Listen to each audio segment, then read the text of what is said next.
Em uma era em que milagres e maravilhas eram comuns ao povo de Israel, uma história singular se desdobra, entrelaçada com fios de fé, advertências divinas e a humilde voz de uma criatura.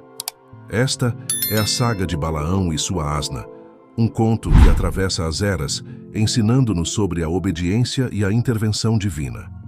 Antes de nos aprofundarmos nesse relato, inscreva-se em nosso canal e ative o sininho de notificações para ficar por dentro de nossos vídeos. Iniciamos em Números capítulos 22 e 23. Aqui, Balaão não é um mero coadjuvante. Ele é o protagonista, residindo próximo ao caminho que Israel trilhava lentamente em direção à terra prometida. A vida de Balaão era marcada por complexidades. Suas escolhas erradas não refletem a clareza das instruções de Deus, mas sim suas falhas pessoais. Balaão, por ver, servia como um porta-voz de Deus, mas suas ações revelavam uma lealdade vacilante, a qual, de humor na maneira como ele, obcecado pela riqueza, se cegava para as verdades mais significativas que ocorriam ao seu redor. Para entender a importância de Balaão para os cristãos contemporâneos, revisemos seu contexto bíblico. A primeira menção a Balaão ocorre em um período crítico do século XV a.C., quando os israelitas circundavam Edom e conquistavam reinos como o dos amorreus e de Bazã. A ameaça crescente impulsionou o rei Balaque de Moabe a buscar ajuda. Ele convocou Balaão para que amaldiçoasse os israelitas, uma nação que se mostrava poderosa demais para ele. Números 22, 5, 7. Por isso, enviou mensageiros a Balaão, filho de Beor, em Petor, que está junto ao rio na terra dos filhos do Seu, para chamá-lo, dizendo: Eis que um povo saiu do Egito, eis que cobre a face da terra e está assentado defronte de mim. Os anciãos de Moabe e Midian partiram com dádivas de adivinhação para encontrar Balaão e transmitir o recado de Balaque. A reputação de Balaão como profeta ou homem de poderes espirituais já era notável, embora ele não fosse israelita. A localização de Petor, lar de Balaão, tem sido debatida entre os estudiosos, antigamente associada ao rio Eufrates e localizada na moderna Síria.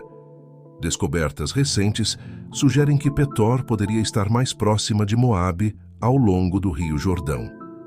Textos proféticos de Balaão, encontrados em Deira-lá, na Jordânia, reforçam a fama que ele possuía no Antigo Oriente, mesmo séculos após sua morte.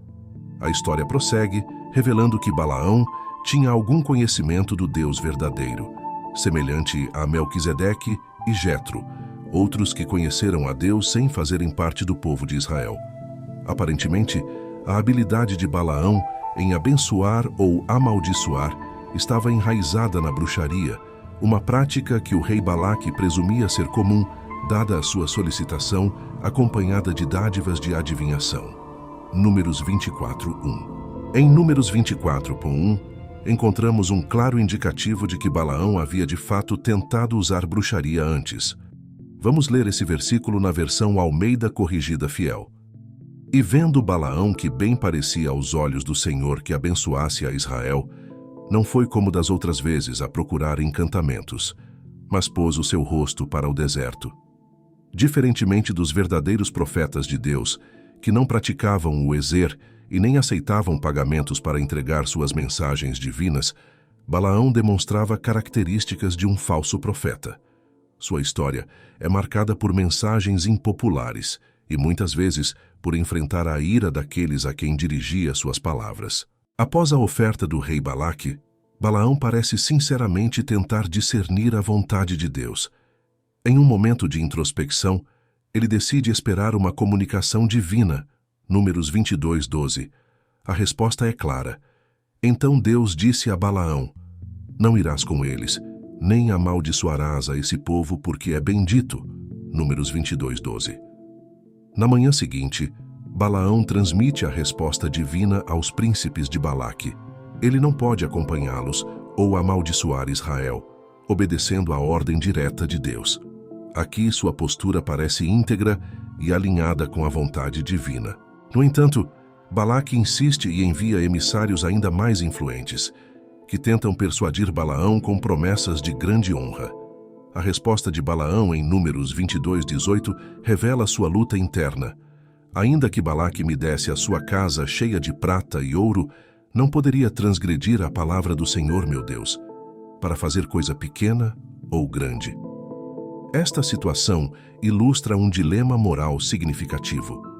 Balaão já havia recebido uma resposta definitiva de Deus, mas sua cobiça o faz hesitar e buscar uma brecha que lhe permita aceitar a oferta de Balaque sem desobedecer a Deus explicitamente. Deus então concede a Balaão a permissão relutante para ir com os mensageiros, mas com uma condição estrita. Ele deve falar apenas o que Deus mandar. Números 22:20. E Deus veio a Balaão de noite e disse-lhe: Se os homens vieram chamar-te, levanta-te e vai com eles. Porém, somente a palavra que eu te falar, essa falarás. Estamos diante do que se conhece como a vontade permissiva de Deus. Ele frequentemente permite que façamos escolhas, mesmo quando estas não são sua vontade explícita. Um exemplo clássico disso são os israelitas no deserto. Deus atendia seus pedidos, mas com consequências severas, como lemos em várias passagens do Antigo Testamento. Às vezes, Deus concede nossos desejos, mas isso pode nos levar à escassez e ao descontentamento porque não buscamos sua verdadeira vontade.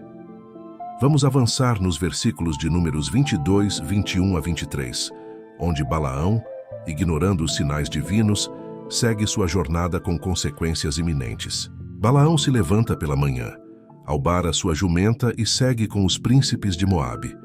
No entanto, a ira de Deus se acende porque ele prosseguiu, e o anjo do Senhor se coloca no caminho como adversário. Aqui, a jumenta vê o anjo com a espada desembainhada e desvia do caminho. Mas Balaão, cego por sua obstinação, a repreende fisicamente para retorná-la ao caminho. Este incidente ressalta que os verdadeiros profetas de Deus não alteram nem adaptam a mensagem divina para acomodar interesses pessoais ou externos. Alguns podem interpretar a permissão de Deus para Balaão seguir como injusta, mas Deus já tinha dado sua resposta clara. A obstinação de Balaão em seguir adiante provocou a ira divina. Para reiterar seu aviso a Balaão, o anjo do Senhor bloqueia o caminho enquanto Balaão monta sua jumenta. Balaão não consegue ver o anjo, talvez cegado pela ganância ou pelas promessas de Balaque. Curiosamente, a asna sem dons espirituais percebe a presença divina mais claramente do que Balaão, que apesar de seus dons proféticos, mostra uma desobediência flagrante. A cegueira espiritual de Balaão é exposta quando ele continua a punir a asna, que tenta desviar-se do anjo. A situação se intensifica quando o anjo se posiciona em locais cada vez mais restritos, e a asna, tentando evitar o confronto, pressiona Balaão contra a parede e, eventualmente, se deita, recusando-se a continuar. A reação da jumenta é uma demonstração de sensibilidade e obediência aos sinais divinos, ao contrário de Balaão, que insiste em seguir seu caminho apesar dos claros avisos. Sua persistência em prosseguir revela sua verdadeira natureza, um homem dividido entre seu conhecimento espiritual e suas ambições pessoais. Esta narrativa de Balaão e sua jumenta não é apenas uma história de desobediência, é um poderoso lembrete de que mesmo os profetas dotados podem falhar em perceber e obedecer à vontade de Deus. É uma lição sobre a importância da humildade e da obediência verdadeira diante das diretrizes divinas. Refletindo sobre as maneiras misericordiosas de Deus em obstruir nossos caminhos, Fred Brotherton Meir nos lembra que, ao tentarmos seguir nossos próprios caminhos e colher ganhos, injustamente, Deus frequentemente nos impede de consequências desastrosas. Não devemos amaldiçoar os obstáculos, pois sob eles pode estar o anjo mais gentil de Deus, tentando nos desviar de propósitos malignos. Prosseguindo, encontramos uma cena única nas Escrituras em Números 22, 28, 30, onde Deus concede à jumenta de Balaão a capacidade de falar, repreendendo-o por sua crueldade. A jumenta confronta Balaão. Que te fiz eu que me espancaste estas 3 vezes? A resposta de Balaão revela sua frustração e raiva. Apesar do milagre diante de seus olhos, este diálogo entre Balaão e sua jumenta não só destaca a onipotência de Deus em fazer uma jumenta falar, mas também expõe a irracionalidade de Balaão, que não se espanta com o evento sobrenatural, mas responde com ameaças de violência. Esta interação destaca a cegueira espiritual de Balaão. Mesmo diante de evidências claras de intervenção divina, a conversa revela uma verdade amarga. Os ímpios frequentemente ameaçam aqueles que, por mandato divino, buscam impedir suas ações malignas. No entanto, a verdade prevalece, e Balaão é forçado a admitir o erro de seu caminho, humilhando-se diante de sua própria asna. A ironia da situação é clara. Quando Balaão pensava que estava finalmente a caminho de obter sucesso e riqueza, sua jumenta confiável o trai, saindo do caminho, machucando-o e até iniciando uma conversa. Este momento bizarro serve de lição de que desobedecer a Deus pode levar a um controle perdido sobre nossas próprias vidas.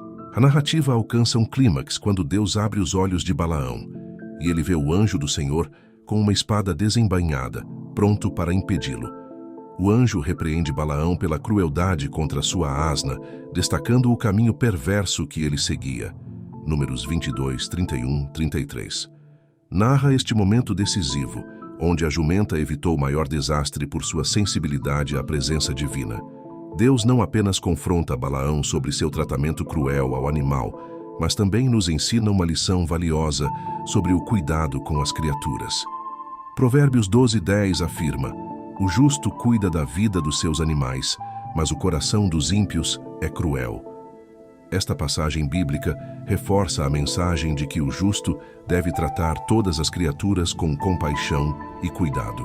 Embora Deus tenha dado ao homem autoridade sobre os animais, ele exige que essa autoridade seja exercida com cuidado e compaixão. Os ímpios, no entanto, exploram e abusam dessa autoridade. Retornando à narrativa de Balaão, o anjo do Senhor o repreendeu, não apenas por maltratar sua asna, mas também por seguir um caminho considerado perverso aos olhos de Deus. A palavra perverso aqui tem a conotação de desviar-se precipitadamente do caminho correto. Esse era precisamente o problema de Balaão. O anjo do Senhor estava prestes a executar o julgamento divino, algo que foi evitado graças à intervenção da asna, que de certa forma salvou Balaão de um destino fatal. Em Números 22, 34 e 35, Balaão admite seu pecado diante do anjo, dizendo: "Pequei, porque não sabia que estavas no caminho contra mim. Agora, pois, se isso te parece mal, voltarei." O anjo então permite que Balaão continue, mas sob a condição de que ele fale apenas o que Deus ordenar. Aqui, Balaão compromete-se a seguir essa instrução, apesar das tentativas futuras de contornar a vontade divina. Balaão, seguindo as ordens de Deus, acaba por abençoar Israel, contrariando os desejos de Balaque. No entanto, ao examinarmos mais a fundo os registros bíblicos, percebemos que sua obediência foi superficial. Embora não tenha amaldiçoado Israel diretamente, Balaão encontrou uma maneira de prejudicar o povo. Ele aconselhou Balaque a corromper os israelitas, levando-os à idolatria e imoralidade através de suas ações. Balaão orientou que mulheres moabitas seduzissem os israelitas, levando-os a participar de rituais pagãos que incluíam a prostituição.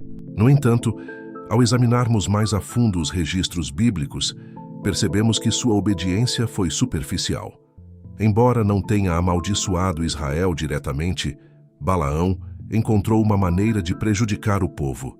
Ele aconselhou Balaque a corromper os israelitas, levando-os à idolatria e imoralidade através de suas ações. Balaão orientou que mulheres moabitas seduzissem os israelitas, levando-os a participar de rituais pagãos que incluíam a prostituição. Como vimos com Balaão, quando Deus diz não inicialmente, devemos evitar insistir em nossos próprios caminhos. Insistir pode levar a permissões que resultam em consequências devastadoras. Balaão, que buscou contornar a vontade divina, acabou perdendo seu ministério e sua vida, sendo morto durante o tempo de Josué. chegamos ao final deste vídeo. Que esta lição bíblica enriqueça e abençoe sua vida. Agradecemos por acompanhar nosso canal e que Deus te abençoe grandemente.